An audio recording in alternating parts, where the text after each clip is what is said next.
Tjena på er, välkomna tillbaka till Dialogiskt. Mitt namn är Viktor. Glöm inte att gå in på vår kanal och prenumerera, subscribe och allt det där som ni gör. Den här gången har vi en gäst som är, precis som alla våra gäster i och för sig, gedigen och respekterad. Bara hans fars namn, om man nämner den, så har man jättemycket att göra kulturellt. Vi välkomnar Quincy Jones III.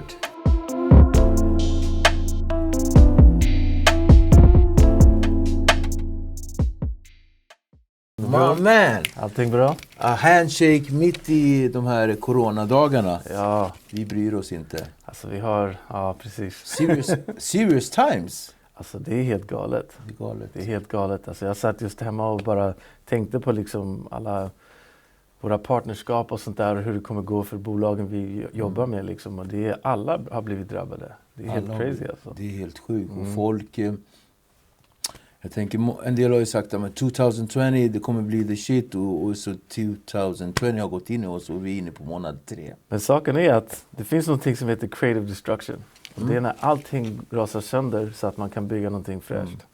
Och det kan hända med en låt, det kan hända med en byggnad, du vet vad jag menar? Före ordning kommer kaos. Precis. Så att jag tror att det kommer, på den goda sidan så har vi liksom mindre pollution just nu.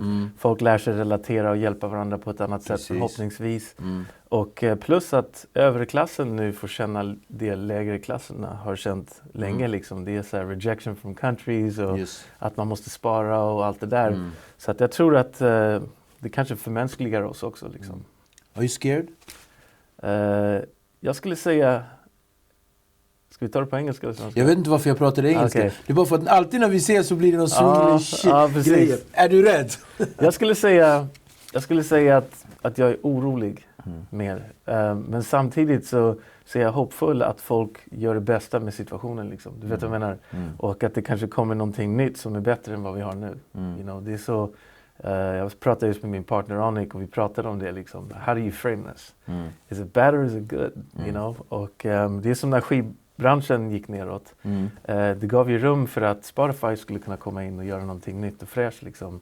Så att, för väl hoppas att det blir så för många människor. Men jag vet att det är folk som har så här privatägda restauranger som över natt, puff, stänger dörren och that's it. Åkte förbi några affärer här, butiker där som liksom har funnits sedan lång tid tillbaka och de har ju valt att stänga ner och liksom, det är utförsäljning. Precis. Och det hände ju liksom på 2 veckor. Så vi har inte sett någonting än. Så tänk om det här knacka ta i trä, om det här håller i sig till i sommar. Så alltså, det kommer vara stora konsekvenser alltså. Så att... jag är lite orolig på det sättet att det är bara så många bollar upp i luften just nu i världen. Liksom. Man vet inte vad som ska hända. Sen har jag min dotter och pappa och syskon i LA som jag inte kan åka och hälsa på nu. Liksom. Och det är så här, ja, man kan prata på telefonen men det känns konstigt. Det känns konstigt. Så att det... Ja, på tal om känslor så känns det i alla fall bra att du är här. Det känns fint. Tack för att du kom. Samma. Första gången du kom till USA. Du är härifrån. Jag är härifrån. Swedish. Son till Quincy Jones. The second. Junior. Same thing. Och din mamma Ulla. Ja, vi flyttade hit när jag var 4 år. Så att... Du vet, man vaknar ju till när man är typ 4 liksom. Första minnet? Ja, så mina första minnen det är ju, vi flyttade till Första Strand. Så att det är där min passion för orten började liksom. Det var mitt första intryck av Sverige, Första Centrum och allt det där. Och hänga med ungar i Första Strand och sådär. Så att för mig, det är liksom, det är vem jag är om man säger så. Precis. Och den du är också är unga Quincy som vi alla kommer ihåg från Stockholms natt och Kungsträdgården-tiden. Den här breakande killen som alltid var så här sprallig och glad med sina gröna ögon. Blågröna va.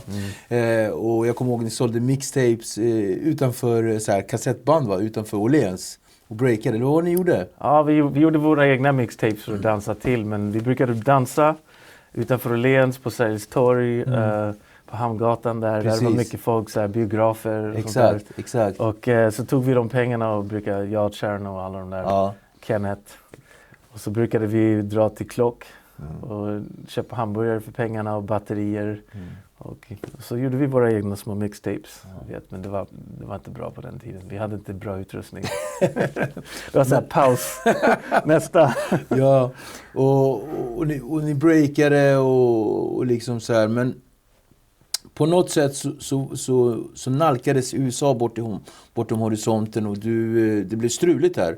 Speciellt efter filmen Stockholmsnatt och sådär. Så du åkte hem, höll jag på att säga. Du flyttade över. Jag flyttade av en annan anledning faktiskt. Det var så? Ja. För många tror att det är faktiskt för att det var så rörigt här med alla... Nej, jag åkte till South Bronx. So I know. I didn't move from here to there to get away from anything, you know. Okay. Men det var...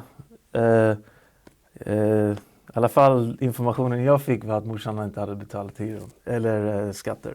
Okej, ja. Så vi var tvungna att dra. Okay. Och det blev så här overnight bara. Det var 3 dagar innan eller efter Stockholmsnatt kom ut. Morsan bara, vi ska dra. Jag bara, oh shit. Och hur kändes det? Du vet, när man är ung, man tänker inte på sånt. Man bara okej, South Bronx. Det här är grymt liksom för att jag tänkte hiphop i mitt huvud. Så för mig var det så här spännande. Så här, fan, perfekt liksom. Nu kan jag träffa riktiga rappare och riktiga breakdansare. Så jag flyttade till Harlem först själv. 16 år. Och sen till South Bronx och så bodde jag med Till Rock och Special K från Treacherous 3. Och där fick jag liksom världens hiphop-historia lektion liksom. Bara bo mitt i smeten. Så här, precis där Kool Herc började hiphop. Så att Melly Mel var på vårt kvarter, Fat Joe var på kvarter down, så här, Nice and Smooth var där. Alla vi hängde hela tiden, så här, New York City Breakers. Liksom, det var det kvarteret som var hiphops mecka liksom, på den tiden. Så för mig, jag såg inte att det var ghetto, jag såg ingenting, jag såg hiphop. Det var så här, det grymmaste jag hade sett till den tiden liksom. Okej, ja men wow, så att det blev ingen direkt hemlängtan hit, utan det var där. Alltså man tänker inte på sånt. Vi hade inte internet. Man hade absolut ingen tillgång till att ringa till Sverige. Det kostade ju skitmycket på den tiden. Det kostade jättemycket. Så att man skrev inte brev eller hade adresser till sina kompisar. Vi bara upp och flyttade liksom. Så att där var jag i New York och började om bara liksom. Och jag var 16, gick omkring i området för att lära känna människor. Och då träffade jag liksom så här Till Rock och massa andra rappare som satte igång hela den här hiphop-vågen. Första rapparen på Def Jam. Och jag hade tur liksom. Och sen så bara flyttade jag till LA ett år senare och träffade Ice Cube när han bodde hos sin mamma och pappa, you know what I'm saying? Så att jag hade tur med Stockholmsnatt, bara att jag stod i Kungsan och någon kom och plockade mig för filmen liksom. Jag har haft tur på det sättet. Du har varit en kille som liksom bara har blivit plockad och sådär. Berätta lite om Ice Cube. Alltså Ice Cube, as a person, as a man. I mean, Ice Cube är en av mina mentors. Även fast han är 1,5 år yngre än mig så lärde han mig han gav mig mallen för det jag gör idag faktiskt. Han och min farsa, självklart. Och för att han var lite yngre än mig, men han gjorde allting så proffsigt. Du vet, folk tror att folk är i studion och de sitter och röker och dricker och allt det där.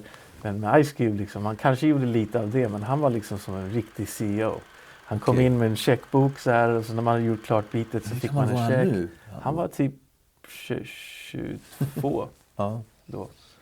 Jag har bilder från den session actually. Och sa han så här, är du 5 minuter för sen, då stänger vi dörren bara. Så då får du inte komma in, och det var så vi lärde oss disciplin. För ingen ville missa chansen liksom. Så att om du trodde att du var för häftig för att komma i tid, du fick inte jobbet. Så var där, och sen så nästan alla jag jobbade med var så här hardcore på det sättet. Och det är de man ser som Jay-Z, Ice Cube, Tupac. De som kom längst i branschen, det är de som var så. De som var liksom väldigt ordentliga och de hade alltid en så här syn på hur saker skulle göras och när. Och hände inte det, då blir det så här. Men är inte det en felaktig syn som vi tror att många har, som inte har den här inside-informationen om hur det är, som till exempel Ice Cube. Man skulle inte kunna tänka sig att Ice Cube var en sån ordningsam, affärstänkande kille. Precis. Och Tupac framförallt. Tupac har vi ju liksom fått lite mera hum om och sådär, med att han hade båda de här sidorna. Han var ju liksom väldigt inspirerad av riktig så här art, ballett och liksom sådär. Men just Ice Cube, jag tänker ju så här, Ice Cube, en tanke bara så här, i en studio tjafsa med Eazy-E och Dr. Dre försöker få till det och bara liksom vara tysta allihopa, men det var inte riktigt så det var. Att det var så här högljutt och ja, så här. men du vet. Jag tror att Ice Cube var speciell i gruppen liksom. Eazy, han var väldigt inne med brudar, han kom och gick så här från studion. Okay, ja. Kommer ihåg en gång kom han in i studion med en blå tira. Och vi bara, vad har hänt? Han bara, nej det är ingenting. Och så fick vi reda på att det var hans tjej. Som var det. So he was like the womanizer. Jag tror Ice Cube var den mest fokuserade just då. Och kanske Dre. För Dre var ju tvungen att spela in Eazy-E som egentligen inte var en riktig rappare alls. Så varje ord var en punch-in. Varje ord. Han rappade ett ord så fick de ta om det och så började om hela tiden. Så här. Hur blev det live då? Alltså man märker det inte live för det är så mycket ljud som händer. Och så här. Så han var typ wack? Han var inte en bra rappare. Nej. Och på scen, du vet, när de kommer ut live, man blir distraherad för de hade så här Uzis. Som sköt så här riktiga skott men utan kulor, du vet. Blanks. Ja, så de gick ut så första de gör, alla bara oh shit. Vad händer nu då? Och så hade de recreated Compton på scenen, ett litet set med Liquor Store och Eazy-E's gata i Compton så här. Så att så fort de kom på scen, man glömde bort vad han snackade om allt det där. Det var som en så här actionfilm liksom. De sköt, de tog upp brudar på scen, de höll på liksom. Det var så här, precis som deras musikvideos var det på scen. Okay, sen i publiken så var det Long Beach Crips on the left och Compton Crips on the right. Och det rök ihop. Hela tiden. Ja.